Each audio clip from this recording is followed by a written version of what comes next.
السلام عليكم ورحمة الله وبركاته. والله ليال إلهي سبحانه وتعالى هيدي بركة مركزتو جوجتان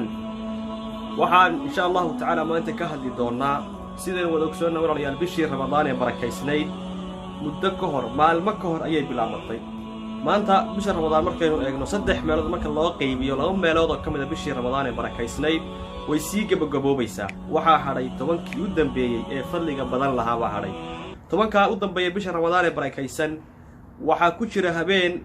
ka khayr badan kun bilood ka khayr badan sideen wada ogsoonnahay ilaahayna subxaanahu wa ta'ala quraanka inoogu sheegay qadri laylatul qadri khayru min alf shahr waxa ilaahay subxaanahu wa ta'ala u leeyahay habeenka laylatul qadriga ah ee nabiguna calayhi salaatu wa salaam uu tilmaamay tobanka u dambeeyay inuu yaani ka baarno habeenka laylatul qadriga loo yaqaano in uu yahay habeenkii quraanku soo degay habeen ka khayr badan kun bilood habeen ka khayr badan in uu yahay baa ilaahay subxaanahu wa ta'ala inoo sheegay camalka habeenkan la qabtaa oo aad la timaaday wuxuu yaani ka khayr badan yahay 83 sano camalkii aad sameeynay ayuu ka khayr badan yahay oo uu ka fadhi badan yahay maxaa ka wanaagsan ilaahay subxaanahu wa ta'ala hayna waafajiyo habeenka aad iyo aadka u qiimaha badan leh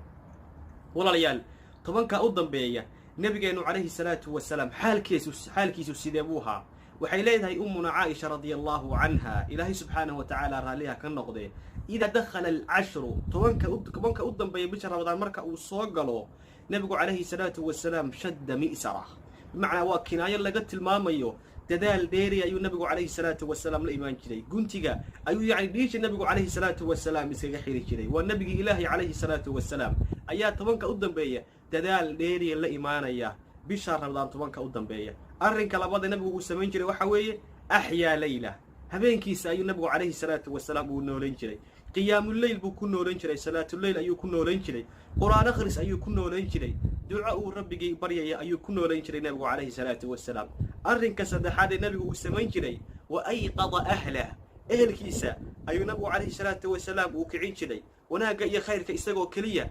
iskama uu koobi jiray nabigu calayhi salaatu wa salaam balse ehelkiisana ولا يعني كعين شيء سيقول قيب سدان خير كي وناجا كجرا طبعا كأودن